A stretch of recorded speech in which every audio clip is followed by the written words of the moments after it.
The shy new receptionist helped a deaf visitor using sign language, without knowing the Millionaire CEO was watching, and the proposal he made left her speechless. Before we begin, let us know in the comments, where are you watching from? And at the end, don't forget to rate this story from 0 to 10. Enjoy the story. If there was a prize for worst first day on the job ever, Melody Hart was about to win it, without question. The very moment she tried to walk through the revolving doors of Stanford Enterprise, her purse got stuck on one arm, a hot cup of coffee was balanced on the other, and the heel of her flat shoe snagged on the carpet. She didn't walk in. She flew in, literally shot across the lobby, sending papers, coffee, and every ounce of dignity flying in a 2-meter radius. Great.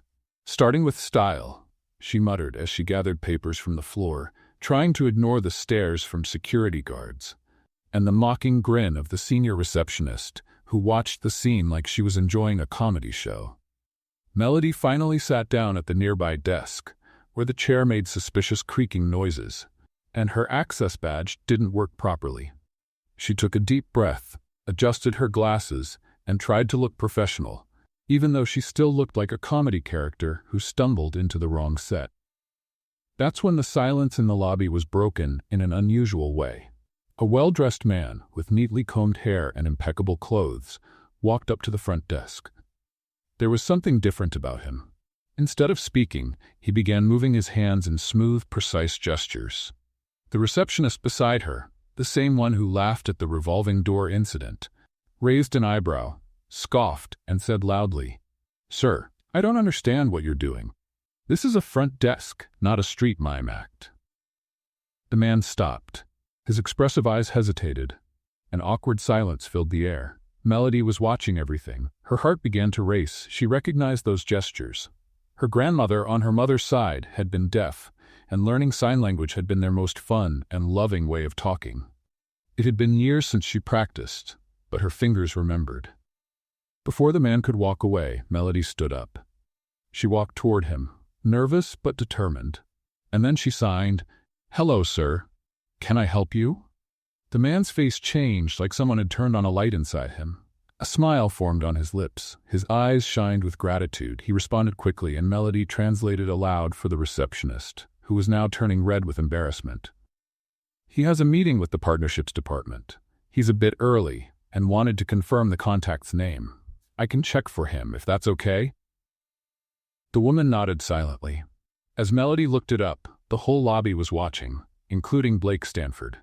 The Millionaire CEO was watching everything from the gallery near the executive elevators. Blake Stanford, a legend in the tech world, not known for smiling or for spontaneous social interaction. But in that moment, when no one was looking, his lips curved just slightly. For the first time in months, he smiled. As Melody returned to her desk, still a little flushed, she had no idea she had just lived a moment that would change the course of her life. On the executive floor, back in his minimalist office, Blake leaned back in his chair and turned toward the giant window overlooking Manhattan.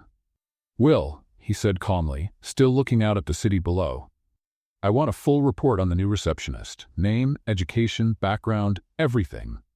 The assistant hesitated. "Everything, sir?" Blake laced his fingers together.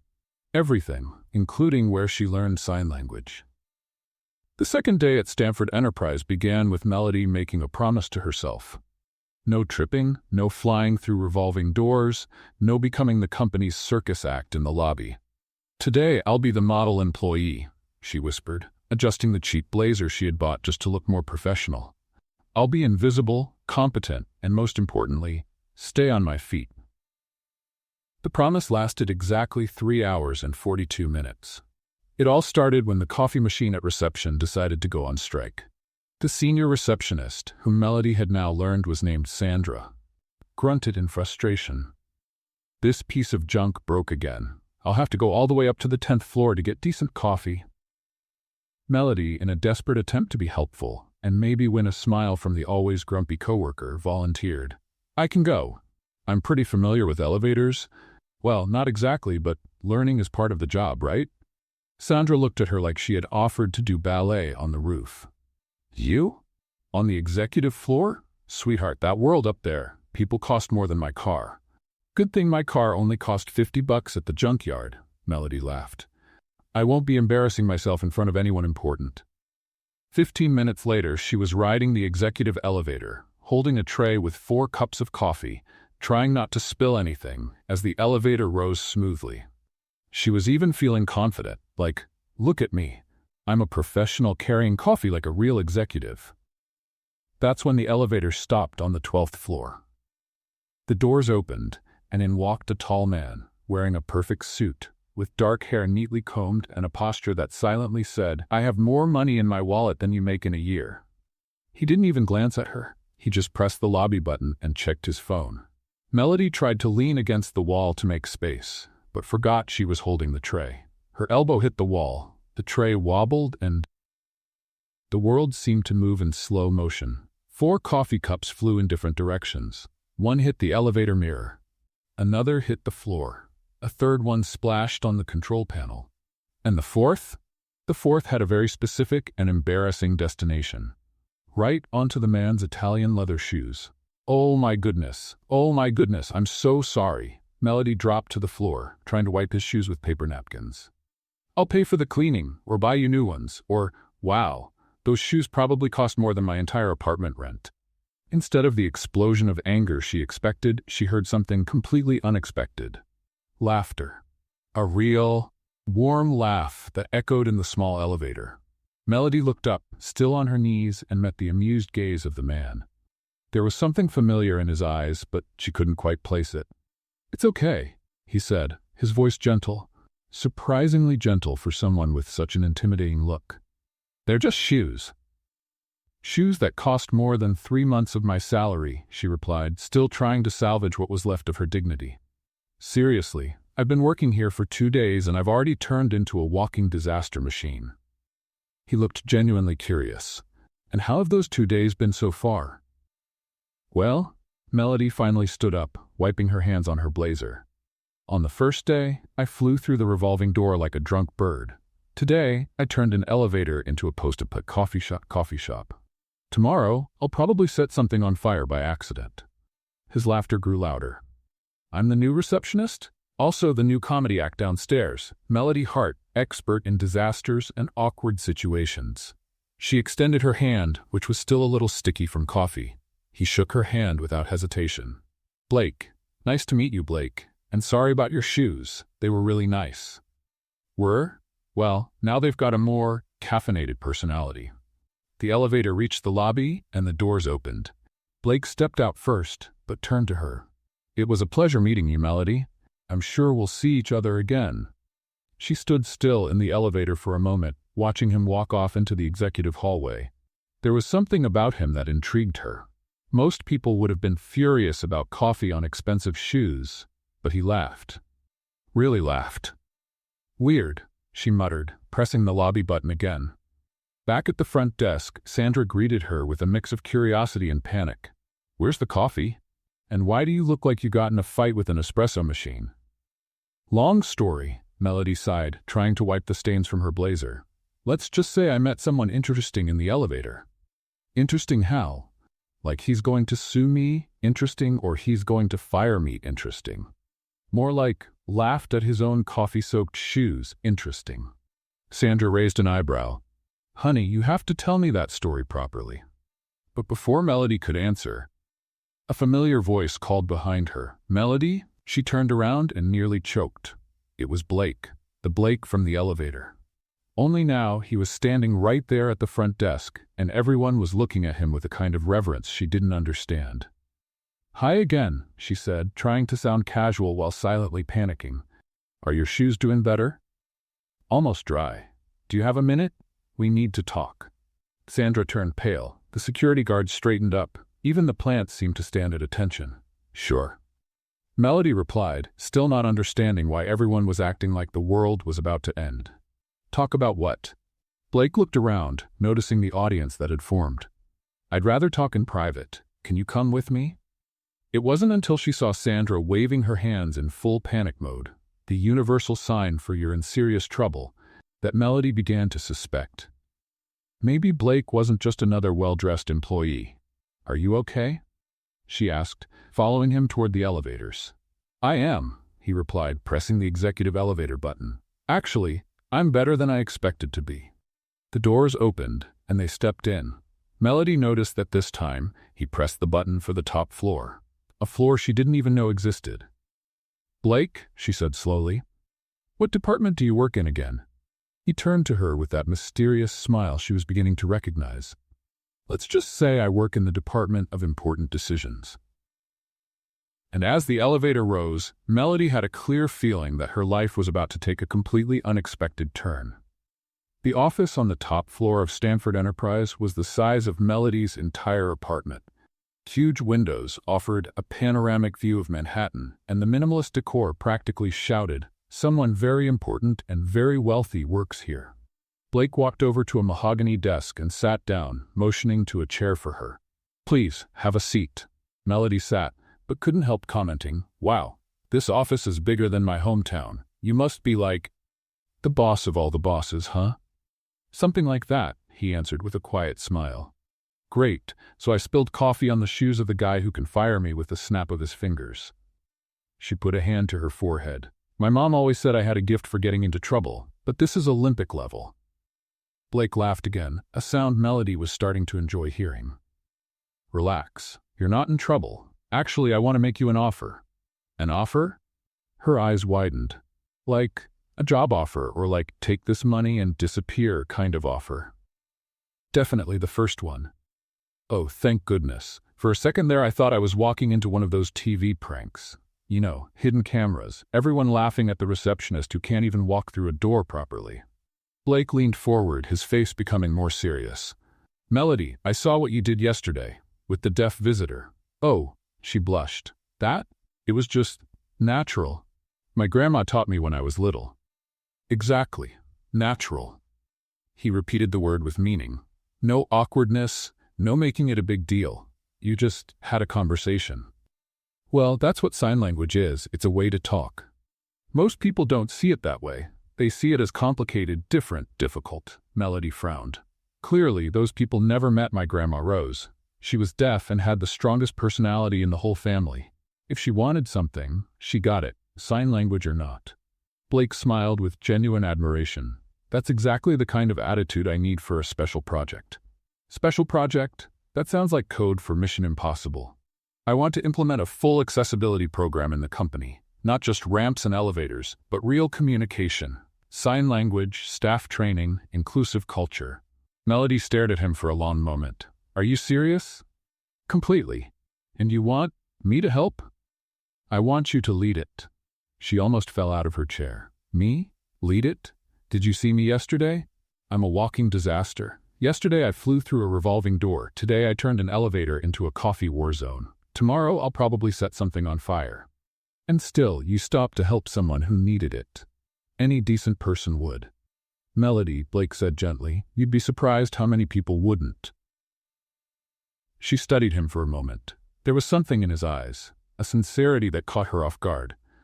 "Why is this so important to you?" For a moment, Blake hesitated. Then he sighed. "My younger sister Emma was born deaf. We grew up in a family that saw it as a problem to hide. She spent years feeling invisible, ignored. By the time I left home and was finally able to help her, it was almost too late." "Is Emma okay now?" "She is. She's a doctor in Seattle, married, happy, but it took years for her to believe she deserved to be heard." Melody felt a tightness in her chest. "And now you want to make sure others don't go through the same thing?" "I want places like this to be truly accessible, not just on paper." She sat quietly, trying to take it all in. "So, you want me, the girl who can't carry coffee without causing a catastrophe, to lead an important corporate project and also teach you sign language? I want you, the woman who saw someone in need and didn't hesitate, to help me make this company better." "Wow." Melody took a deep breath. "That's a lot of pressure." "Do you accept?" She looked him in the eye. There was determination there, but also vulnerability. "Can I ask a question?" "Of course. If I accept and mess everything up, which, let's be honest, is a real possibility, are you going to fire me?" Blake smiled. "Melody, in the past 2 days you've brought more genuine life into this company than I've seen in years. I doubt you could mess things up more than they already are." "Okay, But if I accidentally set something on fire, don't say I didn't warn you. I accept the risk. Then I accept the challenge. In the days that followed, what began as a company project turned into something unexpectedly fun. Blake started showing up at the front desk every afternoon for lessons with Melody. "All right, first lesson," she said, sitting on the edge of the desk. "You need to stop making that pain face when you try to sign." "I'm not making a pain face. You look like you're solving a complicated math problem with your fingers." Blake tried the sign for thank you again. But the movements were stiff, formal. "See? There it is again. The pain face. So how am I supposed to look then?" "Natural, like when you laugh at my clumsy moments." "You want me to look cheerful while signing?" "I want you to look human." He laughed, and when he tried again, the sign was much smoother. "Better." Melody clapped. "Now you look like you're actually saying thank you, not acting out a mime routine." "And now I'll teach you how to walk into a meeting without tripping." Blake said, "Oh, that's easy. The secret is never wear heels and always know where the nearest exit is." Melody, all right. Step 1, look straight ahead, not at your feet." Blake said, "That's hard." "It's very easy," Blake replied with a smile. "For you, maybe. For me, looking at my feet has always felt like the safer choice." They began walking down the hallway. Blake watched her, trying not to laugh as she exaggerated every step. "Step 2, walk like you belong here." "And how does someone walk like they belong here?" "Well, the way you normally walk. I normally walk into things, then walk like I do. You walk like you own the place." Blake stopped and looked at her. "Melody." "What? I do own the place." She blinked a few times. "I'm sorry, what?" "Stanford Enterprise. My last name is Stanford." Melody stood frozen in the middle of the hallway, processing what she just heard. "Are you telling me I spilled coffee on the shoes of the billionaire CEO of the company?" "Technically, yes. And then I called those shoes expensive?" "Also yes. And now I'm giving sign language lessons to the man who literally owns the building we're standing in." "That's how it appears." Melody covered her face with her hands. "My mom is going to faint when she hears about this." "Why?"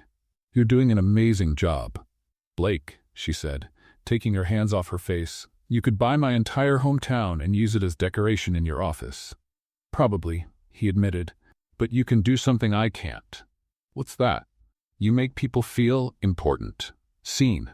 Before she could respond, a woman's voice echoed through the hallway. "Blake? Blake Stanford?" They turned around. A tall, elegant blonde woman, wearing a suit that likely cost more than Melody's car, walked toward them with a perfect smile. Blake immediately stiffened. "Eliza?" "What an incredible coincidence," she said, approaching with open arms. "I was visiting my lawyer's office on the 10th floor and thought, I wonder if my dear ex-fiancé is in the building." Melody felt a strange twinge in her stomach at the words, ex-fiancé. "Eliza, this is Melody. She's working with me on a special project." Eliza looked at Melody like she was an interesting little bug. "How lovely. And what's your background, Melody?" "I work the front desk." "How practical." Blake quickly stepped in. "Melody is a specialist in inclusive communication." "Oh, of course." Eliza's smile became even more artificial. Blake always had these philanthropic phases. "It's not philanthropy, Eliza. It's business." "Of course it is, dear." She touched his arm in a familiar way. "By the way, I have wonderful news. I'm getting married." Blake raised an eyebrow. "Congratulations. To your brother." The silence that followed was so thick, Melody was sure you could cut it with a knife. "To Daniel? Isn't it amazing how things work out? After we broke up, I spent more time with your family, and Daniel and I realized we had so much in common." Melody watched Blake's face harden. "I'm sure you did. You'll come to the wedding, won't you? It'll be at your parents' country club in 3 weeks. I'll think about it." "Wonderful." Eliza turned to Melody with a smile that didn't quite reach her eyes. "It was a pleasure meeting you." "Melody, was it? What a unique name." And with that, she walked away, leaving behind expensive perfume and a very uncomfortable atmosphere. Blake stood still, watching her walk away. "Your ex-fiancé is marrying your brother?" Melody asked gently. "Apparently." "That's complicated." "That's one word for it." Melody studied his face. There was hurt there, but also something that looked like relief. "Do you still love her?" Blake turned to her, and for a moment their eyes met in a way that made Melody's heart race. "No," he said simply, But it still hurts to know she finally got what she always wanted: permanent access to the Stanford family. And what she always wanted was never really you. Melody, Blake said softly. People like Eliza don't want people. They want positions. As they walked back to the elevator in silence, Melody couldn't stop thinking about the look in Blake's eyes, a mix of disappointment and something else she couldn't quite name, but that made her chest feel tight in a completely new way. 2 days after the run-in with Eliza, Blake showed up at the front desk with a look Melody was already learning to recognize, that mix of determination and nervousness he tried to cover up with formality. "Melody, do you have plans for Friday night?" She looked up from the forms she was sorting. "Well, I was planning on a marathon of bad romantic movies and a family-sized pizza." "Why?" "The company has its annual event, a networking party with clients and investors." "Sounds fancy. I'm guessing there will be expensive hors d'oeuvres and French champagne." "Actually, yes." Blake hesitated. "Would you like to go with me?" Melody blinked several times. "You're asking me to a fancy corporate party?" "I am." "Blake," she said slowly, "do you remember who you're inviting? The girl who turns elevators into disaster zones?" "I remember perfectly." "And you still want to take me to an event full of important people?" "Especially because of that." She looked at him for a long moment. "Do you have some kind of death wish?" Blake laughed. "I just believe you'll bring something genuine to the evening." Genuine is a classy word for walking potential catastrophe. "Melody." All right. But if I cause an international incident, don't say I didn't warn you."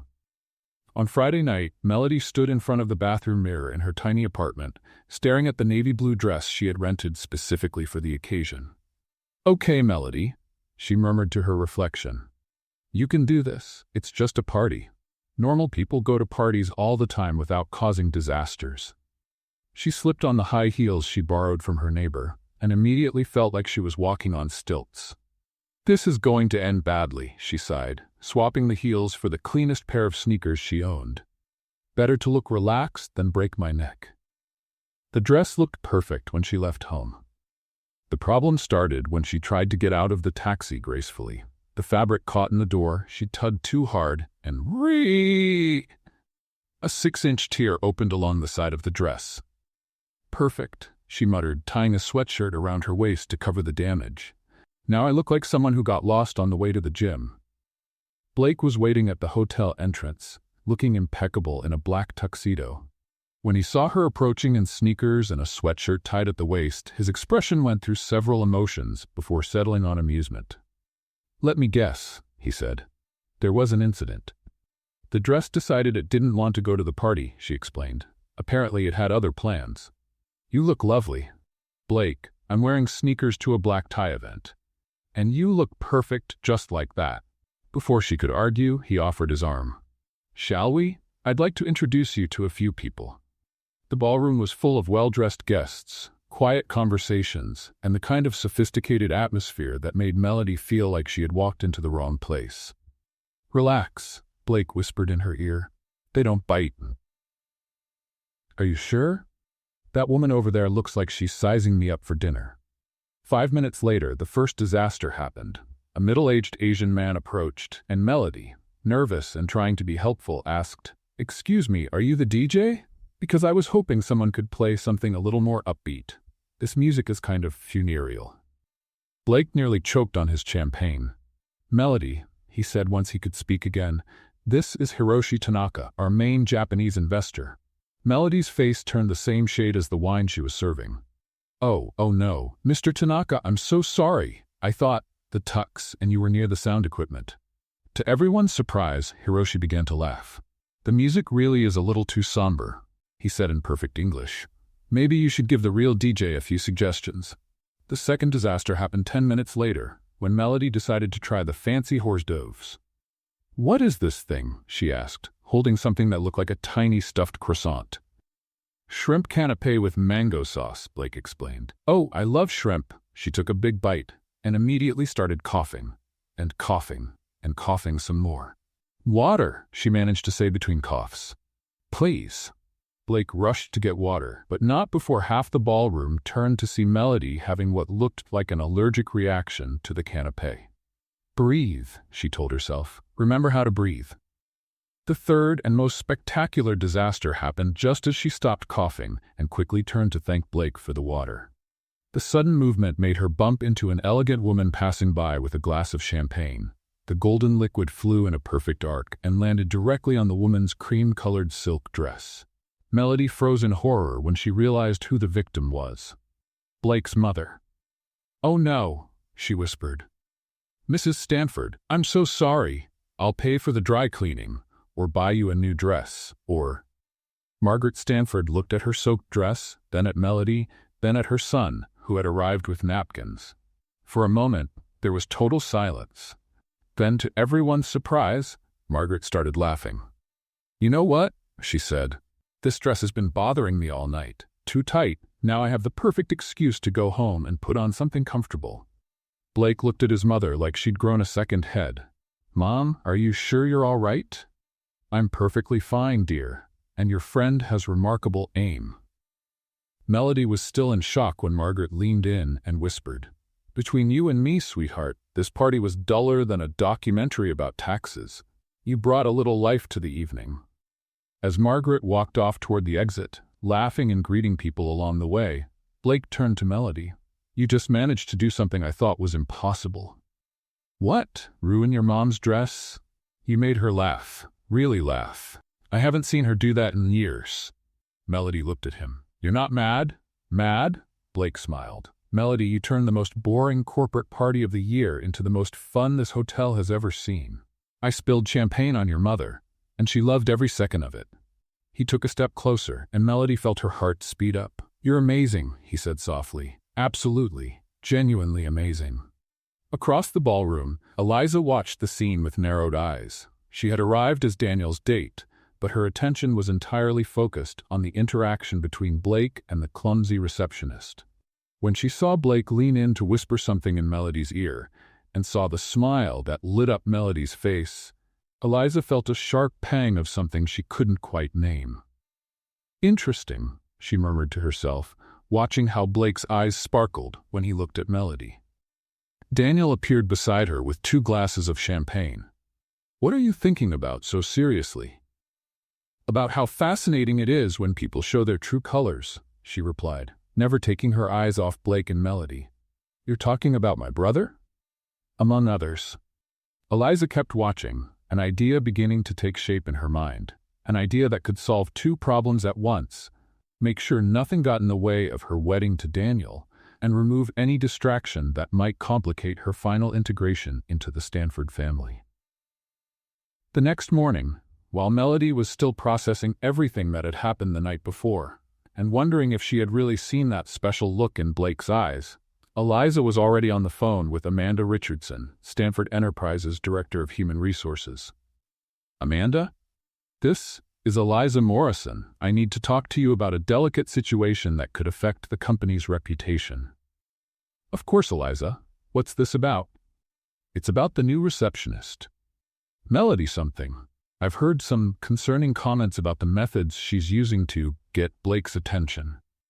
There was a pause on the other end of the line. "What kind of comments?" "Well," Eliza said, choosing her words carefully, "it seems like she's using her position to get close to him inappropriately, trying to seduce him for personal gain. You know how harmful these situations can be for the company if they become public." "I understand your concern. I'll look into it." "Thank you, Amanda. We all just want to protect Stanford Enterprise's integrity." Eliza hung up with a satisfied smile. Sometimes problems could be solved with a simple strategic conversation. Monday arrived with Melody still smiling about the events of the party. For the first time since she started working at Stanford Enterprise, she felt like she belonged. Blake had messaged her on Sunday saying he wanted to continue working on the accessibility project, and she was excited to see him again. That feeling lasted exactly until 9:47 a.m. Melody Hart, she looked up and saw a well-dressed woman in her 50s, holding a clipboard and wearing an expression that didn't promise good news. "That's me. Amanda Richardson, Human Resources. I need to speak with you. Now." Sandra, the senior receptionist, made a face that clearly meant, "You're in trouble." "Sure," Melody said, trying to sound casual. Is there a problem with my hiring paperwork? Not exactly. The HR meeting room was small, windowless, and had that unmistakable smell of impending trouble. Amanda sat across the table with a folder that looked like it held Melody's entire criminal record. Melody, we've received some concerns regarding your professional behavior. My behavior? Melody blinked, confused. I know I'm still learning, but I've really been doing my best. Specifically, your interactions with the company's CEO. Melody's stomach dropped. With Blake? Mr. Stanford, Amanda corrected her coolly. There are claims that you've been using your position to get close to him in an inappropriate manner. Inappropriate? Melody's voice jumped an octave. What are you talking about? Melody, I'll be direct. We've received reports that you're trying to seduce the CEO to gain promotions and perks. For a moment, Melody was speechless. Then she started laughing, not because it was funny, but because it was so absurd. Seduce? Me? Have you seen me? I'm the person who flew through the revolving door on her first day. My only seduction skill is creating awkward accidents. This isn't a joke, Melody. You're right, it's not. Her laughter stopped cold. It's ridiculous. Who said this? I can't reveal the source, but it's someone reliable with legitimate concerns about the company's integrity. Melody felt a wave of suspicion. Amanda, Blake, Mr. Stanford, asked me to help with an accessibility project. It's about work, sign language, nothing more. And the frequent visits to the front desk, the private meetings, the party on Friday? Visits to discuss the project. And the party. Melody blushed. He invited me as a colleague. Melody, I saw you two at the party. The voice came from the doorway. Eliza stood there with a smile that didn't reach her eyes. Eliza, Amanda said, thank you for coming. Melody felt the room spin around her. You? You made this accusation?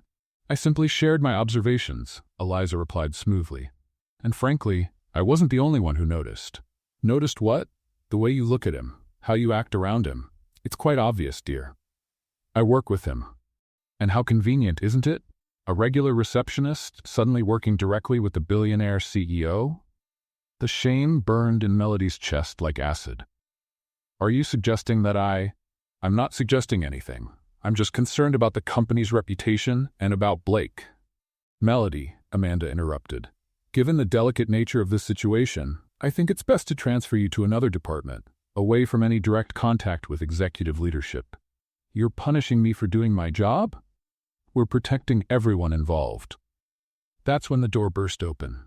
Blake entered the room like a storm of irritation and confusion. What's going on here? Blake, Eliza said, pretending to be surprised. I didn't know you were. Why is Melody being questioned by HR? Amanda straightened in her chair. Mr. Stanford, there were some concerns about. What concerns? Melody stood up suddenly. Blake, you don't have to. Yes, I do. He turned to Amanda. Melody is working on a project that I personally approved and oversee. Any concerns about it should have come directly to me. The allegations were of a personal nature, Amanda said gently. Personal? Eliza stepped forward. Blake, we've all seen how you interact. The special attention, the private meetings, the way she looks at you. Blake was silent for a moment that felt too long. And what exactly is the problem with that? The question caught everyone off guard. Blake, Eliza said softly, you need to consider your position, the company. I think about my position every day, he replied coldly. And I think about how this company treats people. Melody is an outstanding employee doing important work. No one's questioning her work, Amanda said quickly. Just her motivations. Melody couldn't take it anymore. The humiliation, the suggestion that she was some kind of opportunist, and Blake having to defend her like she was a child. Enough, she said quietly. Everyone turned toward her. Enough, she said again louder. You want to know the truth? The truth is I'm a clumsy receptionist who spilled coffee on the CEO's shoes. The truth is he was kind enough not to fire me and even gave me a chance to work on something important. She looked directly at Eliza. And if you think I have some master plan to seduce anyone, you clearly don't know me. My only talent is causing embarrassing accidents. Blake took a step toward her. Melody. No, Blake. Thank you for trying to defend me, but I don't need that. She turned to Amanda. Keep your transfer. I'm resigning. The silence in the room was deafening. Melody, it doesn't have to be this way, Blake said, and there was something in his voice she hadn't heard before. Yes, it does. She picked up her bag. I don't belong in this world. Everyone knows it, including me. That's not true. Blake, she said gently, thank you for everything. Really? But some things just aren't meant for some people. And she left the room before anyone could say another word. Blake stood there, staring at the door she had just walked through. Well, Eliza said, breaking the silence, at least now there are no more complications. Blake turned to her with an expression that made Eliza take a step back. Eliza, if you think you did anyone a favor, you're very wrong. And he walked out, leaving Amanda and Eliza alone with the weight of what had just happened. Melody was down in the lobby, gathering her things from the front desk, when Sandra walked over. Honey, are you sure about this? I am, Melody replied, trying not to cry. It was fun while it lasted. You going to be okay? I always am. That's when she heard footsteps approaching. She turned and saw Lucas, the deaf visitor she had helped on her first day. He was smiling and holding a colorful brochure. Lucas. What a surprise, Melody signed. He signed back. I was hoping to find you. I wanted to invite you to an event my nonprofit is hosting this weekend. A corporate accessibility program. Would you be interested? Melody looked at the brochure, then at his hopeful face. Why not? She had nothing to lose. You know what, Lucas? I'd love to. As she walked out through the revolving door, this time without tripping, Melody looked up and saw Blake standing in the upstairs gallery, watching her leave with an expression that held frustration, confusion, and something he was still learning to recognize. Something that looked a lot like a broken heart. The weekend came faster than Melody expected. After 3 days at home, watching bad movies and eating a questionable amount of ice cream, she decided it was time to stop feeling sorry for herself and do something productive. At least I have somewhere to go, she murmured as she got ready for Lucas's nonprofit event. And maybe I'll meet normal people who don't think I'm some kind of schemer. Her friend Kaylee called while she was deciding between two equally simple dresses. Melody, how are you? I heard at the office that you left the company. Kaylee worked in the marketing department at Stanford Enterprise and had been one of the few people who was kind to Melody from day one. Oh, Kaylee, let's just say I learned I'm not exactly cut out for corporate life. That's nonsense. You know everyone liked you, right? Even Sandra at the front desk said she misses you. Sandra said that? Well, she said the temp they brought in is less fun than a funeral. From Sandra, that's basically a love letter. Melody laughed for the first time in days. Thanks, Kay. I needed that. So what are you going to do now? For now, I'm going to an accessibility event. After that, well, I'll figure it out. You're going to be okay, Mel. I know it. The nonprofit event was being held at a community center in Brooklyn. Melody arrived wearing a simple yellow dress and her most comfortable sneakers. She had officially given up trying to look sophisticated. Lucas greeted her with a beaming smile. Melody, I'm so glad you came. Thanks for the invite. This place is amazing. They signed as they spoke. The center was full of people of all ages, some deaf, some hearing, perhaps all communicating in a beautiful mix of speech and sign. There were workshops, presentations, and in the center of the main hall, a dance floor. Come on, Lucas signed. I want to introduce you to some people. The next 2 hours were the best Melody had had in weeks. She met teachers, artists, business owners, all working on inclusion projects. For the first time in a long time, she felt useful, valued. You should consider working with us, said Maria, the nonprofit coordinator. We have several corporate projects that could really use someone with your sensitivity. I'd love to learn more. That's when the music started. Lucas appeared beside her with a playful smile. Dance? Oh, I don't know. I'm kind of a walking disaster. Exactly, that's why it'll be fun. And it was. Lucas was an excellent dancer, guiding her with patience and humor. Melody found herself laughing, spinning, completely forgetting about the troubles of the past few days. You're enjoying yourself, Lucas signed during a break. I am. It's been a while since I felt like this. Like what? Light. Like I can just be myself without starting an international incident. You can always be yourself, he replied. The problem is with people who don't know how to value authenticity.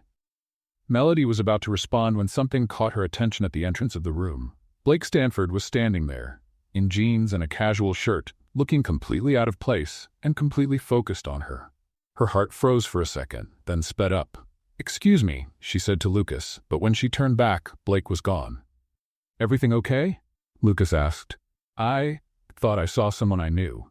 Outside the community center, Blake leaned against the car, trying to process what he had just seen. Melody laughing, dancing, looking genuinely happy, with another man. A strange, uncomfortable feeling settled in his chest. It wasn't anger, exactly. It was something more complicated, more confusing. Will, his assistant, stepped up beside him. "Sir, did you find what you were looking for?" Blake had asked Will to find out where Melody was. He hadn't been able to stop thinking about her since she left the company. "I found it," he said simply. "And now?" Blake looked through the window of the community center. Melody was speaking animatedly with a group of people, her hands moving expressively. She looked radiant. "Now nothing," he finally said. "She's doing well. That's what matters." But as they got into the car, he couldn't help but glance back one more time, and that feeling in his chest only grew stronger. 3 days later, Melody was behind the counter at Beans and Dreams, a cozy coffee shop in the Upper East Side, trying to master the art of latte art. "Is that a leaf or a dead bird?" asked Jake, the cafe owner, looking at her latest attempt. "It was supposed to be a heart," Melody sighed, "but I think it looks more like an accident." "Hey, at least the coffee tastes good. And you're great with customers." It was true. Melody found that she liked the job. It was simple, honest, and the people who came into the cafe were generally kind. Generally. The exception came on a rainy Tuesday, in the form of a middle-aged man, well-dressed, with a permanently annoyed expression and a posture that screamed, "I'm more important than you." "Double espresso, and get it right this time," he said without even looking at Melody. "Excuse me?" she asked politely. "This is your first time here." He finally looked up, scanning her with disdain. "You're new." "I am. Can I help you?" "Doubtful. Where's Jake?" "He's out making a delivery, but I can make your espresso." The man scoffed. "Of course you can. I bet you also give wine pairings and investment advice." Melody felt the sarcasm hit like a slap. "Actually, I can make a very good coffee and treat you more politely than you're treating me." He raised an eyebrow. "Excuse me?" "I said I can make a good coffee. Do you want one or not? And who do you think you are to speak to me like that?" "Someone who works for a living and treats people with basic respect, a concept you may not be familiar with." The man's face turned red. "Do you have any idea who I am?" "Someone who clearly needs coffee and better manners, from what I can tell." "I'm Robert Stanford. My son owns one of the largest tech companies in the country." Melody felt her blood go cold, but she held her ground. "How interesting. I'm sure your son is proud of how politely you speak to people who serve you." "How dare you? How dare I work for a living? How dare I expect basic courtesy? Yes, imagine the nerve." Robert Stanford slammed his hand on the counter. "You're an insolent waitress who clearly doesn't know her place, and you're a rude customer who clearly lost his manners on the way to wealth." They stared at each other for a tense moment. "You can be sure your boss will hear about this." He finally said, "You can be sure he'll hear my side too." Robert stormed out without his coffee. Melody stood behind the counter, slightly trembling, not from fear, but from anger and adrenaline. "Well," she muttered to herself, "that explains where Blake got his charm." 3 hours later, at the Stanford Enterprise office, Will walked into Blake's room with an odd look on his face. "Sir, I need to tell you something." "What is it?" "I just got back from lunch with your father. We went to that new cafe near his office." Blake looked up from his documents. "And?" "Melody was working there." Blake froze. "Melody? Yes, sir. And, well, your father wasn't exactly kind to her." "What happened?" Will hesitated. "He was rude, very rude. Called her, well, things I'd rather not repeat, but she didn't stay quiet. She stood up for herself." Blake closed his eyes. "And how did it end?" "With your father storming out and Melody looking like she'd just gone 10 rounds with a hurricane and won." Blake couldn't decide if he felt proud or concerned. "Anything else?" "Well, she did mention that now she knows where you got your charm from." Despite everything, Blake smiled. "She said that?" "She did." "Sir, may I say something?" "Go ahead." "She may have argued with your father, but there were tears in her eyes when he left, and they weren't from fear." Blake was silent for a long moment. Thanks for telling me, Will. You're welcome, sir. Left alone in his office, Blake turned toward the window overlooking the city. Somewhere out there, Melody was serving coffee and probably making someone smile. And probably still thinking he was just another arrogant Stanford. That feeling in his chest came back, stronger this time. Blake Stanford was in the executive meeting room, trying to focus on a presentation about international expansion. But all he could think about was the hurt expression on Melody's face after the confrontation with Robert Stanford. "Blake," his father said during a break, "are you paying attention? This European acquisition will require your full commitment." "I'm paying attention." "Good, because I can't have you distracted with frivolous matters." Something in his tone made Blake look up. "Frivolous matters? I heard you've taken an interest in an employee, a former receptionist." Blake felt his blood boil. "Where did you hear that?" "I know it's that insolent girl from the cafe who had the nerve to disrespect me." "You were rude to her," Robert scoffed. "I was direct. There's a difference." "You called a cafe employee." Blake stopped himself. "Actually, I don't even want to repeat what Will told me. She deserved it. Girls like her need to know their place." Blake stood up slowly. "Girls like her? Come on, Blake. A receptionist with no education, no class, no pedigree. What could you possibly want with someone like that? Maybe because she's the most genuine person I've met in years." Robert laughed dismissively. "Genuine? She's an opportunist. They all are." "No," Blake said, his voice dangerously low. "You're wrong. Blake, you're too smart to fall for the sweet, humble girl act. It's not an act, and even if it were, it worked, because she makes me feel—" "What? Special? Blake, you're a billionaire. Any woman would make you feel special." Blake slammed his hand on the table. "She makes me feel human." The room went silent. "She makes me laugh," Blake continued, the words spilling out like a confession. "She makes me want to be better. She looks at me and sees just Blake, not the CEO, not the heir, not the bank account, just me." Robert looked at him like he had lost his mind. "Blake, you're in love with a clumsy receptionist." "I am." The words came out before he could stop them, and once spoken, he realized they were completely true. "I'm in love with her," he said again, more firmly, completely, irrevocably in love. Robert stood up, his face red with anger. "This is ridiculous. You're confusing physical attraction with—" "I'm not confused. For the first time in my life, I know exactly how I feel. Blake, think about the company, the family, your position. I need to think about my happiness." "Your happiness?" Robert laughed bitterly. "You think girls like that bring happiness? They bring scandal, blackmail, problems.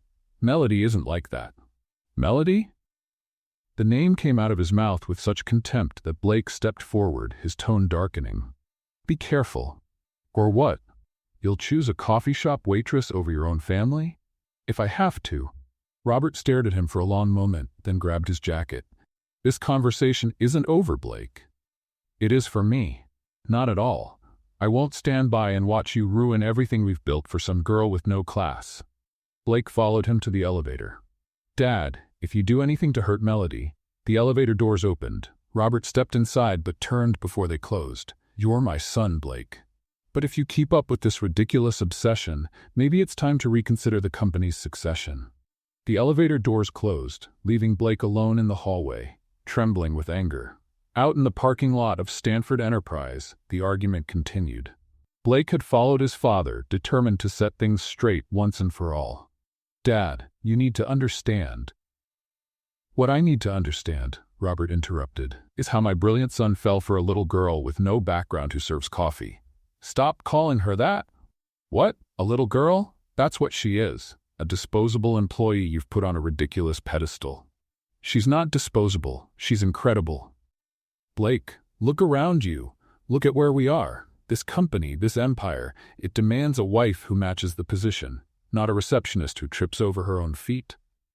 If you speak about her like that one more time, what are you going to do? Turn your back on your father? For a girl you've known less than a month? For the woman I love." Blake's voice echoed through the parking lot. Robert stayed silent for a moment, then shook his head with disdain. "You don't know what love is, Blake.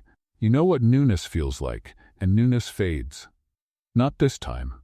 It will, and when it does, you'll thank me for trying to protect you." Robert got in his car and drove away. leaving Blake alone in the parking lot, watching the taillights disappear. What he didn't know was that, behind a concrete column, Melody had witnessed the whole argument. She had come back to the building to retrieve a special pen she'd forgotten at the front desk, a gift from her grandmother Rose that she used for signing important documents.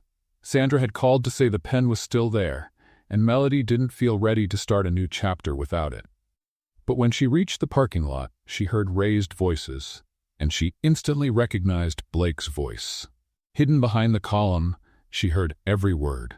His confession, his anger, his passionate defense, and the cruel words from his father. Girl with no background. Disposable employee. The words hurt more than she expected, not because they were completely false, but because there was some truth in them. She really did come from a different world. She really didn't have the pedigree of the social elite. But hearing Blake defend her so strongly, hearing him admit that he loved her, Melody's heart broke into small, conflicted pieces. He loved her, but that love was costing him his relationship with his family. She walked away quietly, without picking up the pen, without letting Blake know she had been there. She wandered through the streets of Manhattan with tears in her eyes, not from sadness, but from an emotional confusion she didn't know how to process. The next day, Lucas showed up at the coffee shop with a bright smile and an official envelope. "I've got news," he signed, handing her the papers. Melody read quickly. It was a formal offer from the nonprofit, a 6-month project in Seattle, implementing accessibility programs at tech companies. "This is an amazing opportunity," she said aloud, translating in sign language too. "And you're perfect for it," Lucas replied. "Maria was really impressed by you at the event. She wants you to lead the entire project." Melody looked at the documents. It was everything she had dreamed of. Meaningful work, independence, the chance to make a difference. And it was on the other side of the country, far from Blake Stanford and all the complications he brought. "When do I need to give them an answer? They want someone in 2 weeks. You'd start next month." Melody closed her eyes. Seattle. A new beginning. Far from parking lot arguments and broken hearts. "I accept," she said, signing the papers before she could change her mind. "Are you sure?" Lucas asked, noticing the hesitation in her eyes. "I am." She lied. "It's time to move on." And as she handed back the signed documents, Melody tried to ignore the voice in her head, insisting she was making a huge mistake. Blake Stanford had handled billion-dollar acquisitions, negotiated with presidents, and led meetings with hundreds of executives. But he had never been as nervous as he was that Thursday, waiting for Melody to arrive at the Stanford Enterprise rooftop. "Sir," Will said for the 10th time, "are you sure you don't want me to stay close by? Just in case something goes wrong?" "Nothing's going to go wrong," Blake replied, adjusting his tie for the 5th time. "It's just dinner. What could go wrong?" Will looked around. The rooftop was decorated with soft lights, a table for two with a panorama of the city, candles, flowers, all of it 50 stories high, on a windy night. "Nothing at all, sir. Absolutely nothing." Blake had spent the entire week trying to figure out where Melody was living. It wasn't hard. She was still in the same tiny apartment in Queens. The hard part was convincing her to come. The elevator dinged, and Melody stepped out wearing a simple light blue dress and an expression of pure suspicion. "Blake, what is this?" "Dinner," he said, trying to sound casual. "On the rooftop of your company, 50 stories up, with a view of the whole city." "You don't like it?" Melody looked around, wide-eyed. "Don't like it? Blake, it's too beautiful. It looks like a movie set." "Good, because you deserve a movie set." She blushed. "You didn't have to do this, especially after everything." "That's exactly why I had to." Blake pulled out her chair, and everything seemed to be going perfectly, until a strong gust of wind swept across the rooftop. All the candles went out at once, napkins flew like white birds, and the flower vase tilted dangerously. "Oh boy," Melody said, trying to hold her hair down as it flew in every direction. "I think the city's trying to tell us something." "It's telling me I should have checked the weather forecast," Blake sighed, rushing to save the candles. That's when the waiter arrived, carrying a tray of gourmet appetizers and a clearly uncomfortable expression. "Mr. Stanford," he said with a stuffy voice, "I'm afraid I might be developing an allergic reaction to something up here."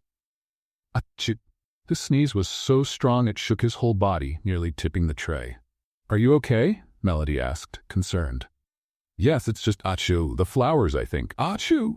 Blake looked at the elaborate arrangement of lilies he had specially ordered. You're allergic to lilies? Apparently. Chew, you learn something new every day. Melody was trying not to laugh. You know what? We can have dinner without flowers. No, Blake said with determination. It's going to be perfect. He ran to remove the arrangement, tripped over a gust of wind, and managed to knock over half the decorations in the process. Blake, Melody said gently, relax, it's okay. It's not okay. It was supposed to be romantic and special and… chew. The waiter was still sneezing when a pigeon suddenly decided to land right on Melody's shoulder. She froze, looking at the bird with a mix of surprise and amusement. Hi there, she said to the pigeon. Were you invited to dinner too? The pigeon tilted its head as if considering the question. Blake stopped in the middle of the chaos and looked at the scene. Melody with a pigeon on her shoulder, talking to it like it was just another guest, while the wind kept swirling everything around them and the waiter kept sneezing nonstop. And he started to laugh. A deep, genuine laugh that grew until he had to lean on the table to catch his breath. What's so funny? Melody asked, still frozen because of the pigeon. All of this, he said between laughs. I wanted it to be perfect, and it's turning into the most ridiculous disaster in the history of romantic dinners. And what's wrong with that? Blake stopped laughing and looked at her. You're not frustrated? Why would I be? Because of the wind? The allergic waiter? My new friend here? She gently petted the pigeon, who seemed to enjoy it. Blake, this is way more fun than any perfect dinner would have been. The pigeon finally flew away, and Melody got up, walking over to where Blake stood. You know what I learned working at the coffee shop? What? That the best moments are the imperfect ones. The customers I remember most are the ones who spilled coffee on themselves, or tripped at the door, or spilled coffee on the shoes of a billionaire CEO. Blake smiled. Melody, I need to tell you something. A particularly strong gust of wind chose that exact moment to hit the rooftop. The whole table tilted, plates slid, and Blake had to catch Melody to keep her from losing her balance. They stood there, holding each other in the middle of complete chaos. What were you going to tell me? She asked, softly. Blake looked into her eyes, deciding it didn't matter if the world was falling apart around them. But I love you. The wind stopped, as if it had heard his words. I love you, Melody Hart. I love how you turn disasters into adventures. I love how you make everyone feel important. I love how you make me laugh, even when everything's going wrong. Melody stayed quiet for a long moment. Blake, I know we come from different worlds. I know my family's complicated. I know we don't seem like the obvious match, but… She interrupted him with a kiss. It started out gentle, hesitant, as if she were checking if it was real. Then it deepened, and Blake felt like the world had finally fallen into place. When they pulled apart, Melody's eyes were shining. I love you too, she whispered. Even though it's a terrible idea. Why terrible? Because we're from different worlds. Because your family hates me. Because I still trip on revolving doors. And that's exactly why it works. They spent the night on the rooftop, talking, laughing, sharing the dessert that had survived the chaos.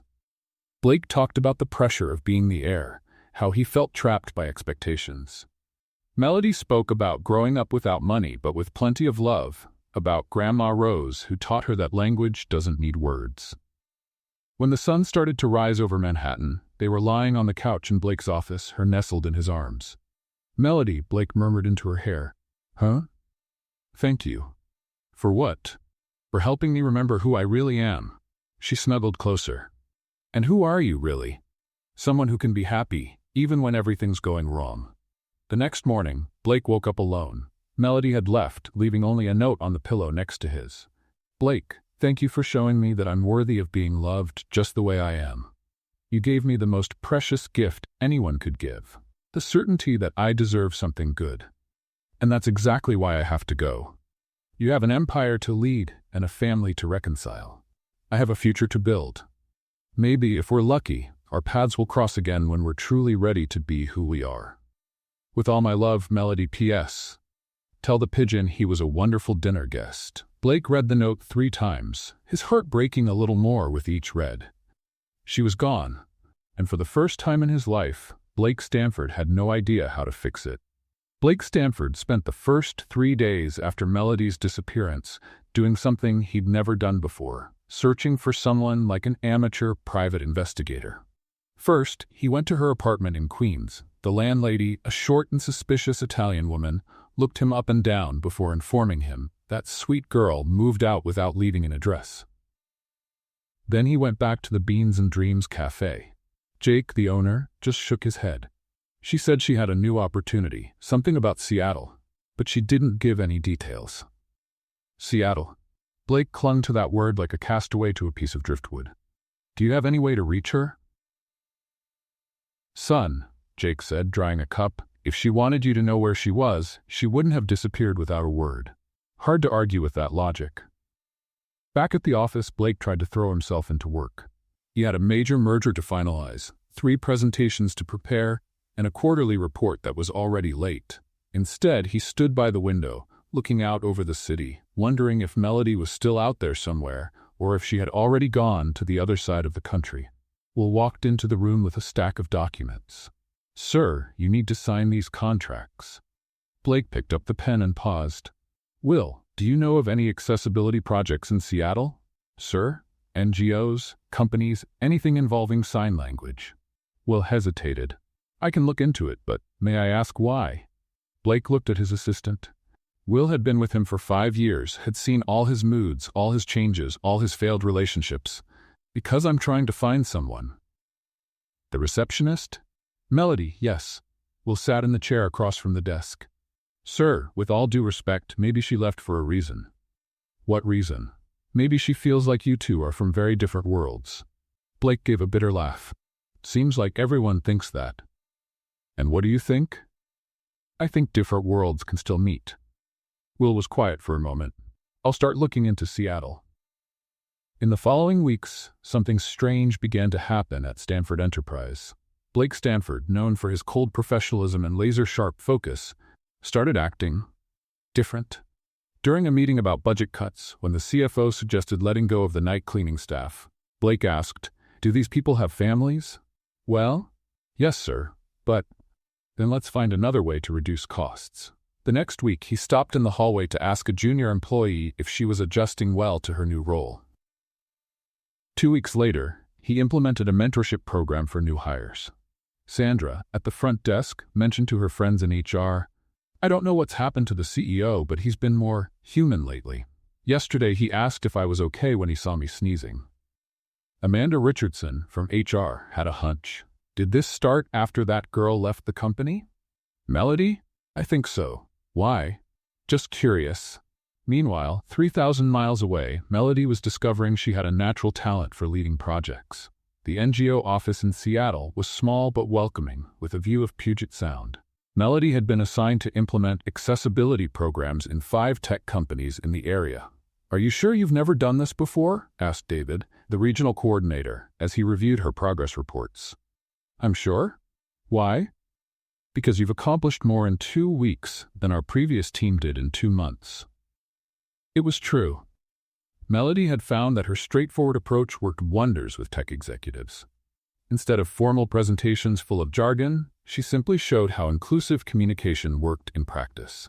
"Look," she said during one presentation, "sign language isn't complicated. It's just another way to talk." And then she signed, "Good morning, nice to meet you," as she spoke the words.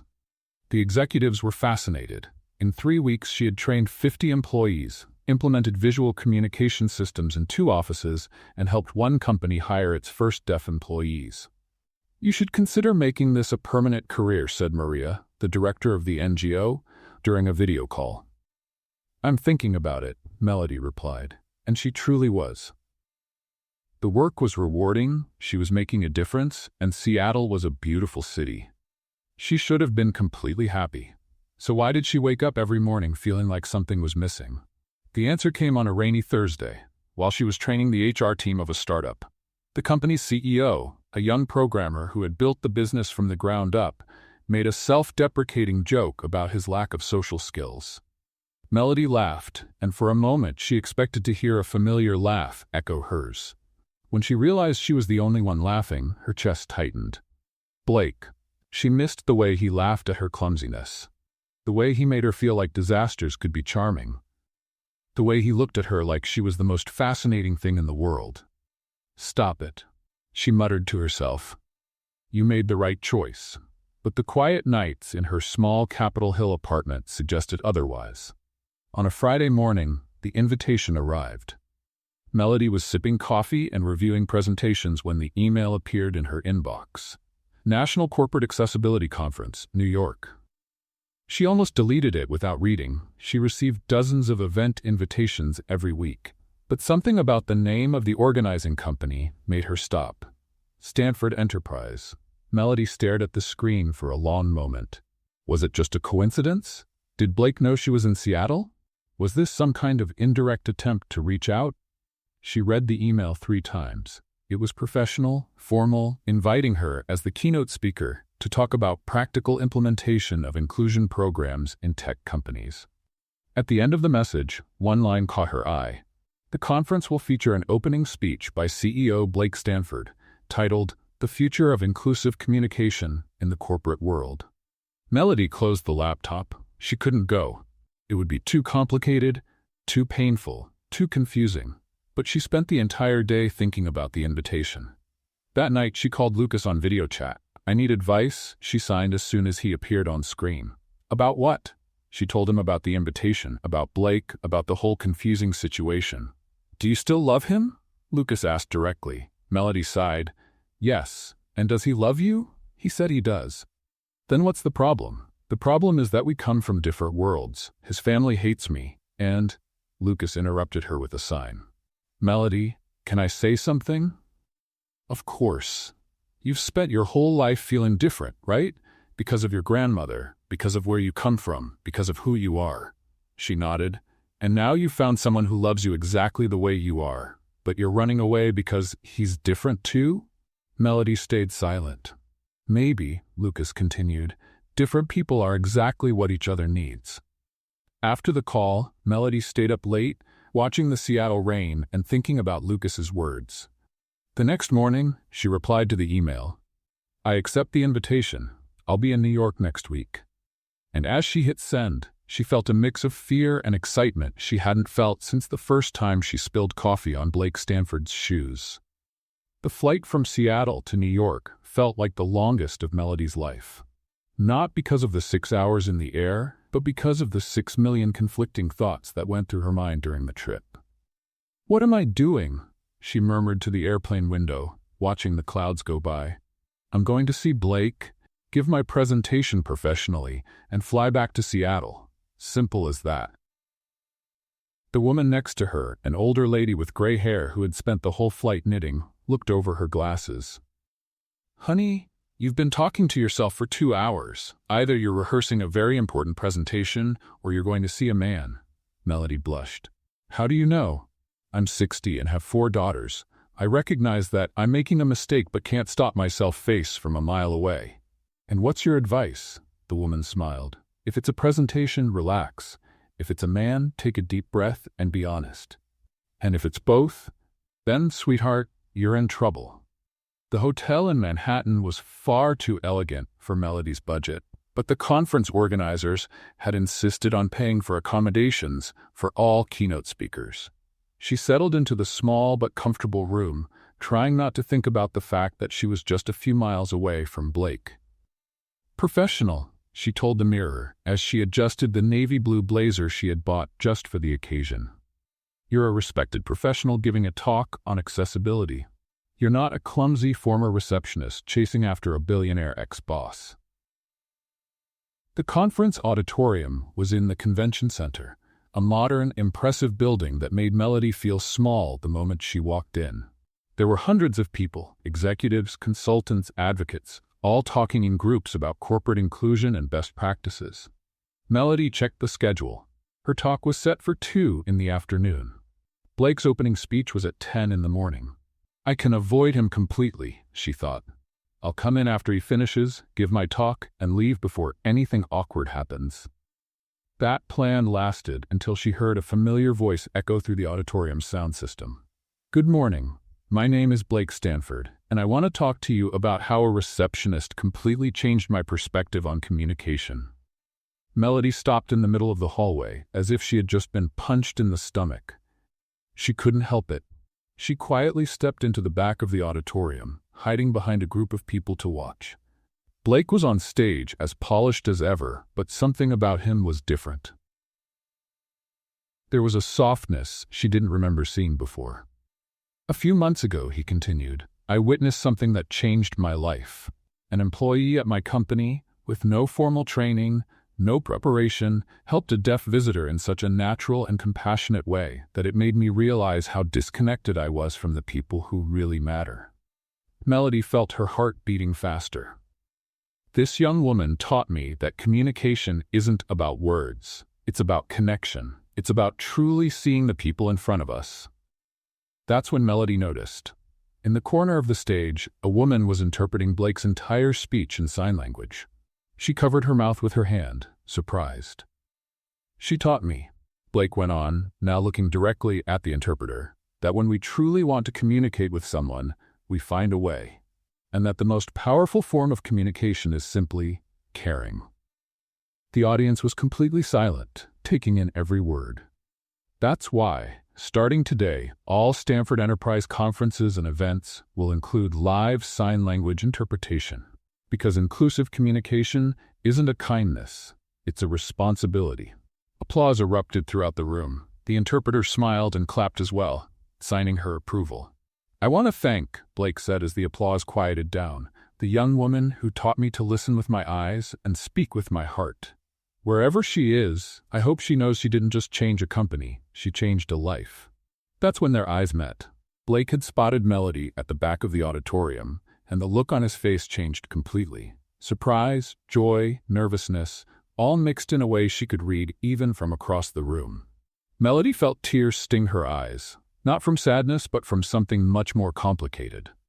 Pride, maybe, or recognition, or the realization that her actions had truly made a difference. Blake finished the speech, but his eyes stayed locked on hers during the entire Q&A session. When it ended, Melody tried to slip out through the side exit, but he was faster. He caught up with her in the hallway, still wearing the lapel mic clipped to his shirt. "Melody?" "Blake." She tried to sound casual, like running into him was the most normal thing in the world. "You came. You invited me. I was hoping. I wasn't sure." They stood there, in the middle of a hallway filled with important people discussing corporate strategies like two awkward teenagers. "Your talk was beautiful," she finally said. "It was true, every word." "Blake? Melody, can I talk to you? In private?" She looked around. People were starting to notice them, especially after the speech that basically described her as his inspiration. "I don't know if that's a good idea. Please, 5 minutes." They found an empty conference room. Blake closed the door and turned to face her. "How's Seattle?" "It's great. The work is rewarding. The city is beautiful. The people are kind. You seem happy." "I am." She paused. "I'm trying to be." Blake took a step toward her. "Melody, I missed you." "Blake, don't. I missed your disaster stories. I missed the way you make everyone feel special. I missed laughing with you." "Stop. I missed the way you reminded me the world can be good." Melody closed her eyes. "Blake, you can't do this." "What? Tell the truth?" "Ask me to stay." He went silent. "That's what you're doing, isn't it?" she continued. "This whole speech, this whole conference, it was to make me come back." "Partly, yes." "And you think that's fair?" Blake looked confused. "Fair? I have a life in Seattle. I have a job I love, important projects, people who count on me. I know. I have a mission, Blake. I'm making a difference in real people's lives."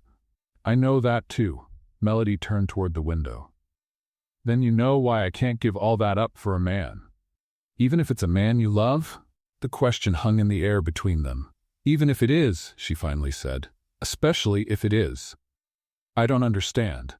Melody turned back to him. "Blake, I love you, more than makes sense, more than is practical, more than I should. But I can't build my life around someone else, no matter how much I love them. I'm not asking you to build your life around me." "You're not?" "I'm asking us to build something together." Melody shook her head. "Your world and mine, they're just too different. They were different. But maybe they can meet somewhere in the middle. For a moment she wavered. The look on his face was so hopeful, so vulnerable. "Melody," he said gently, "I'm not asking you to give up who you are. I'm asking us to be who we are, together." She was quiet for a long time. "I have to go," she said at last. "My talk is in an hour." Blake nodded, the disappointment clear in his eyes. "Of course, I don't want to get in the way of your work." Melody walked to the door, then stopped. "Blake? Yes? Thank you for what you said in the speech, for making the company more inclusive, for seeing me. Thank you for teaching me how to see." And with that, she walked out of the room, leaving Blake alone with the weight of unspoken words and unexplored possibilities. 3 days after the conference, Melody was back in Seattle, trying to focus on a presentation about implementing visual communication systems when her phone rang. "Melody, finally!" Kaylee's excited voice came through the line. "I've tried calling you 1,000 times. Hi, Kay. Sorry, I've been busy with work. It's okay, but I need to talk to you. Will you be able to come to my wedding on Saturday?" Melody blinked, confused. "Your wedding? Kaylee, you weren't even dating anyone when I left New York." "It's a long story. I met Tyler 2 months ago at a coffee shop. Ironic, right? And we decided life's too short to wait. It'll be a small ceremony in Central Park." "In Central Park? Kay, that's crazy?" "I know, but Tyler's a freelance photographer and always dreamed of getting married outdoors. And I thought, why not?" Melody smiled in spite of herself. "Well, if anyone was going to have a spontaneous wedding in a park, it would be you. So you'll come? Please? You're one of my dearest friends, and it would be perfect to have you there." Melody hesitated. Going back to New York so soon after the conference felt complicated. "I'm not sure, Kay. Work." "Melody Hart, are you really going to miss your friend's wedding because of work? Besides, it's going to be fun. Tyler has some wild friends. There'll be music, food, and probably a few hilarious disasters." "When you put it that way, how can I say no?" "Great. I'll send you the details by email. And Mel, wear something comfortable. This is the kind of wedding where guests might end up saving the cake." Saturday arrived with one of those perfect autumn days in New York. Melody wore a simple floral dress and flat shoes. She had learned from experience that outdoor events and heels didn't mix, especially when she was involved. Central Park looked beautiful, with golden leaves gently falling and that soft kind of light that made everything feel like a romantic movie. The ceremony site was a small grassy area near the lake, decorated with simple flower arrangements and folding chairs that were clearly rented on a tight budget. "Melody?" Kaylee came running over, glowing in a vintage wedding dress that probably cost less than a fancy dinner, but made her look like a princess. "You came." "Of course I did. You look beautiful, Kay." "Thank you, and you got here just in time for the chaos." "What chaos?" As if on cue, a tall man with a beard and a panicked look rushed over. "Kaylee, we've got a problem. The minister is stuck in Brooklyn Bridge traffic." "This is Tyler," Kaylee said calmly. "Tyler, this is Melody." "Melody, my panicked fiancé." "Nice to meet you. So, about the minister?" "We'll wait, or find someone online to marry us. Or improvise." Kaylee shrugged. "Honey, if I manage to plan this wedding in 3 weeks, I can deal with a late minister." That's when a loud buzzing sound echoed above them. "What's that?"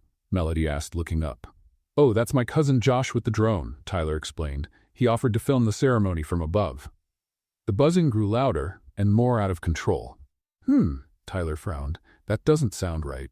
"Watch out," someone yelled. The drone dove toward the cake table like a mechanical bird on a kamikaze mission. Splash! The 3-tier cake, clearly homemade and made with love, turned into a blast of whipped cream, strawberries, and frustration. "My cake!" Tyler groaned. "Josh!" Kaylee yelled at her cousin, who was desperately trying to control the drone. "Sorry, the controls jammed." The drone kept flying wildly, now with cake stuck to the blades, spreading whipped cream on the guests like edible confetti. Melody couldn't help it. She started laughing. "What are you laughing at?" Kaylee asked, wiping whipped cream from her hair. "This, all of this." "Kay, your wedding is already more memorable than any fancy hotel ceremony." "She's right," a familiar voice said behind her. Melody turned and nearly choked. Blake Stanford was standing there, dressed in a casual suit with an amused smile and a smudge of whipped cream on his tie. "Blake, what are you doing here?" "I invited him." Kaylee said with a guilty smile. You what? Well, I might have mentioned the wedding to Sandra, who mentioned it to Amanda from HR, who told Will, who told Blake. Blake stepped closer. Actually, it was more direct than that. Kaylee called me herself and said you'd be here. Melody looked back and forth between the two of them. You set this up? We did, Kaylee admitted, and I don't regret it one bit. Kaylee, Melody, the two of you are ridiculously in love and being ridiculously stubborn. Someone had to do something. Before Melody could argue, the minister came rushing in, out of breath and red-faced. Sorry, traffic was terrible. Did I miss anything? Everyone looked around, the destroyed cake, the whipped cream-covered guests, the drone now stuck in a nearby tree. No, Minister, Tyler said. You got here at the perfect time. The ceremony that followed was the sweetest and most chaotic Melody had ever seen. Kaylee and Tyler looked at each other like they were the only two people in the world, even with bits of cake in their hair. The vows were interrupted by a particularly bold squirrel, and the rings nearly rolled into the lake. But when they kissed as husband and wife, with the golden sunlight coming through the trees and friends clapping around them, Melody felt tears in her eyes. Beautiful, isn't it? Blake whispered next to her. It is, she admitted. After the ceremony, while the guests improvised a little reception with the food that had survived the drone, Blake walked up to her. Want to take a walk? Blake? Please. Just a walk. They walked to the edge of the lake, where ducks swam peacefully, unaware of the wedding chaos that had just taken place nearby. Melody, Blake began, I've been thinking a lot about our talk at the conference. Blake, I already said. I know what you said, and you were right. She looked at him, surprised. I was? You can't give up your life for me, and I can't give up mine for you. Melody's heart sank, even though that was exactly what she had said, right? But, Blake went on, that doesn't mean we can't build something together. I don't understand. He stopped walking and turned to face her. Melody, what if it's not about New York versus Seattle? What if it's about us versus the distance? What do you mean? Stanford Enterprise needs to expand to the West Coast. We've had plans for an office in Seattle for years. Melody frowned. And we need someone to lead our accessibility and inclusion programs, nationwide. Blake, this isn't charity. I'm not creating a job for you. It's a real need for the company, and you're the most qualified person I know. Melody stayed silent, processing. You're offering me a job? I'm offering you a partnership, professional and personal. And how would that work? You'd keep doing your work, but as the National Director of Inclusion at Stanford Enterprise. I'd split my time between New York and Seattle. We'd build something together, with neither of us giving up who we are. Melody looked at him. You'd do that? You'd change your life like that? Melody, you changed my life the second you spilled coffee on my shoes. I still can't believe you remember that fondly. I remember all of it fondly. Blake stepped closer. Melody Hart, you make me want to be the best version of myself. You taught me that real power isn't about controlling people, it's about lifting them up. You showed me that love isn't about ownership, it's about partnership. He got down on one knee. What? She whispered. Melody, he said, pulling a small box from his pocket. Would you do me the honor of building a life together? Of being my partner in everything? Of marrying me? Melody looked at the ring, simple, elegant, perfect, and then at Blake, kneeling on the grass in Central Park, with wedding cake still on his tie and love in his eyes. Blake Stanford, she said, her voice trembling, you're proposing to me in a public park after the most chaotic wedding in history. I am. With whipped cream on your suit. I am. And expecting me to say yes. Blake smiled. I'm hoping you will. Melody knelt too, so they were eye to eye. Yes, she said. Yes to all of it. To the partnership, to the love, to building something amazing together. And there, by the lake in Central Park, with ducks as their witnesses and the distant echoes of laughter, Blake slid the ring on Melody's finger and she kissed him like it was both the first and the last time. When they pulled apart, they were both laughing and crying at the same time. I knew you'd say yes, Blake whispered against her forehead. How did you know? Because we're the kind of people who turn disasters into adventures. And because you're stubborn enough to set up ambushes at weddings. That too.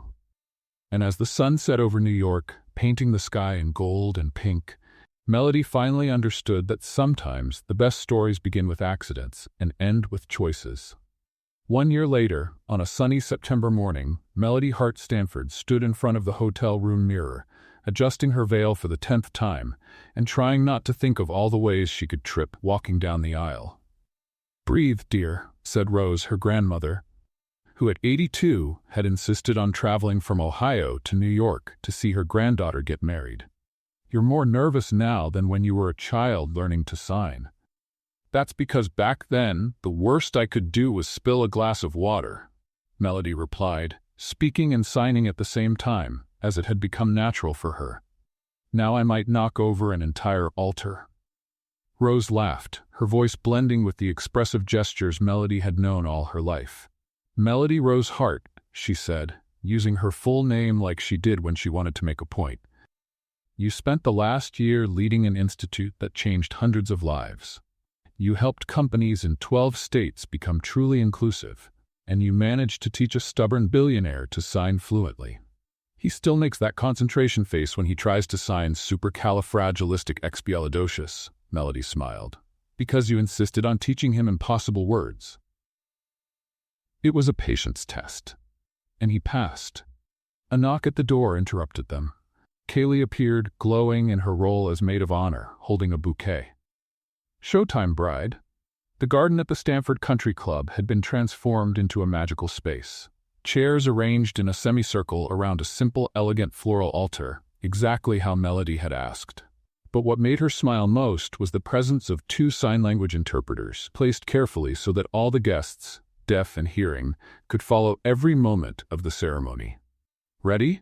asked Daniel, Blake's brother, who had offered to walk her down the aisle when he learned Melody's father had passed away years ago. "Ready," she lied, holding his arm. The music began, an instrumental version of At Last that Blake had chosen because, as he said, it perfectly described how he felt about finding her. Melody started walking, and her attention immediately went to Blake, standing at the altar with a smile that could light up all of Manhattan. Beside him was Will, serving as best man, and she could see Lucas in the front row, signing beautiful over and over with a glowing smile. Next to Lucas was a dark-haired woman Melody knew was Hannah, his new fiancée. They had met during an inclusive art project in Brooklyn.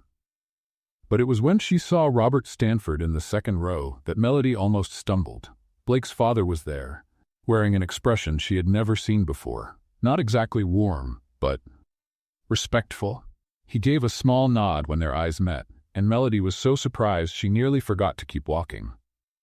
"Focus on the groom," Daniel whispered. "He looks like he's about to faint from nerves." It was true. Blake, usually so composed, was clearly emotional, his eyes shining as he watched her approach. When she finally reached the altar, Daniel handed her off to Blake with a quiet whisper. "Take good care of her. She's special." "I know," Blake replied, taking Melody's hands. Hi, she said, smiling. "You didn't run." "Never." Pastor Charles, who had been chosen specifically because he was fluent in sign language, smiled at the two of them. "Dear friends," he began, speaking and signing at the same time, "we are here today to celebrate not only the union of Blake and Melody, but also the beauty of communication in all its forms."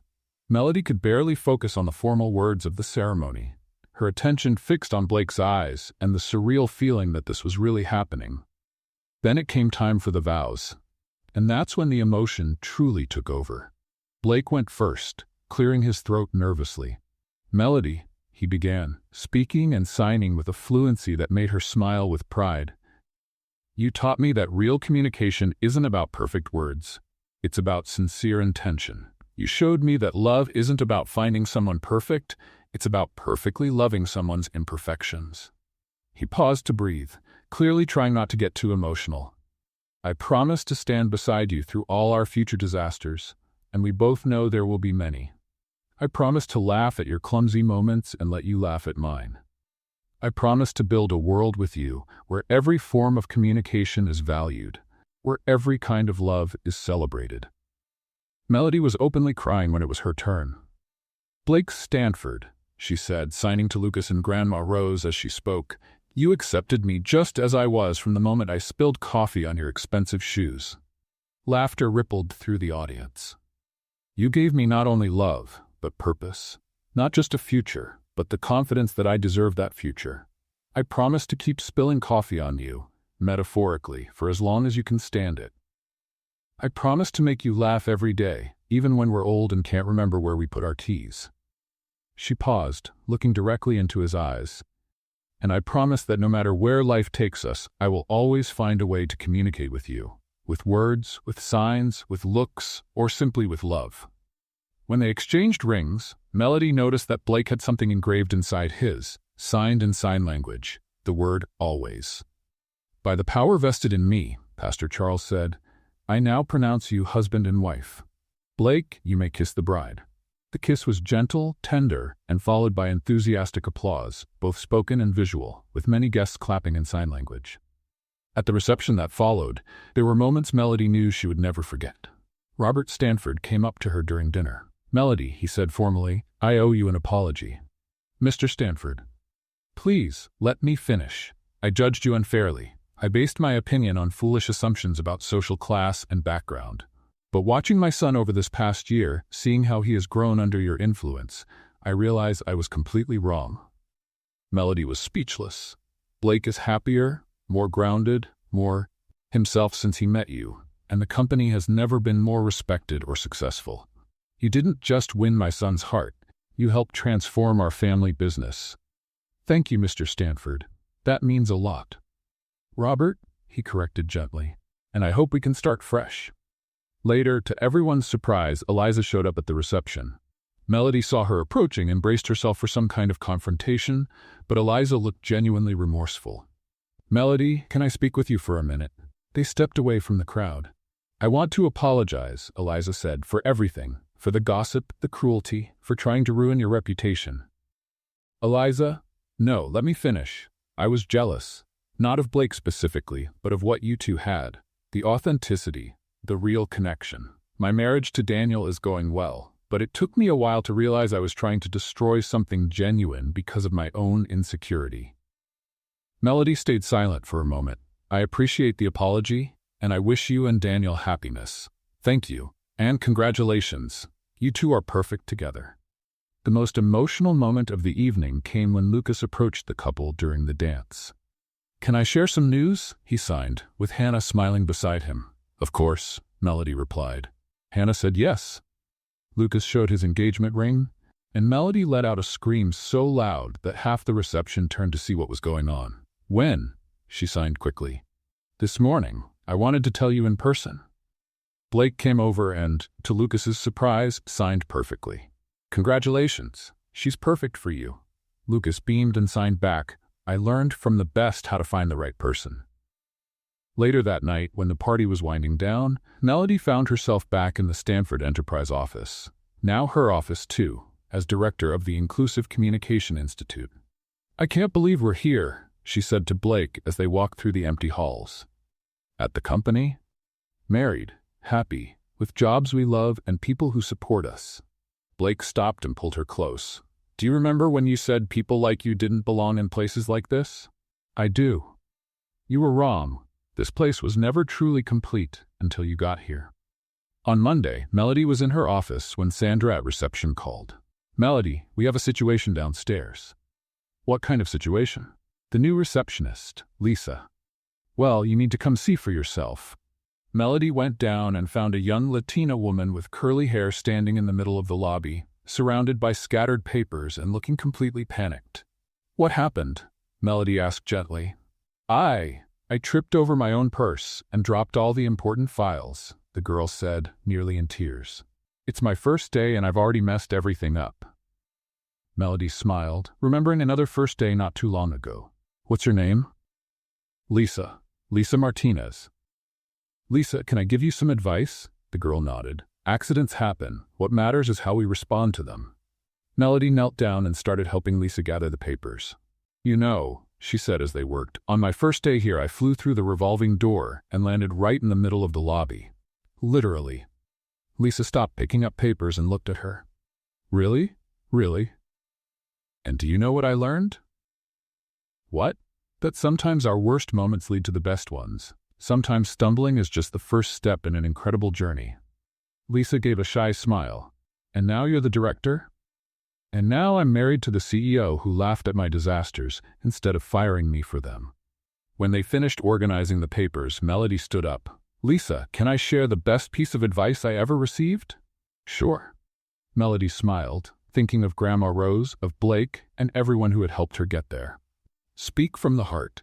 Be genuine. Be kind. Be yourself. Because no matter how different we may be, no matter what language we speak or how we communicate, when we speak from the heart, someone will always understand. Lisa nodded, breathing a little easier. Thank you, Mrs. Stanford. You're welcome. And Lisa? Yes? Welcome to the family. As she walked back to the elevator, Melody thought about how strange and wonderful life could be. A year ago, she was the clumsy girl tripping through doors. Now she was the woman helping others find their own path. And as the elevator doors closed, the very same elevator where she had spilled coffee on the shoes of the man who was now her husband, Melody smiled at her reflection and whispered, Thank you, Grandma Rose. You were right. When we speak from the heart, someone always understands. The doors opened on her floor, and she stepped out into another day of building bridges through communication. What did you think of Melody and Blake's story? Leave your thoughts in the comments. Rate this story from 0 to 10. What score would you give it? Subscribe to the channel and click the bell to stay updated on all our stories. And don't forget to watch more touching stories by clicking right here.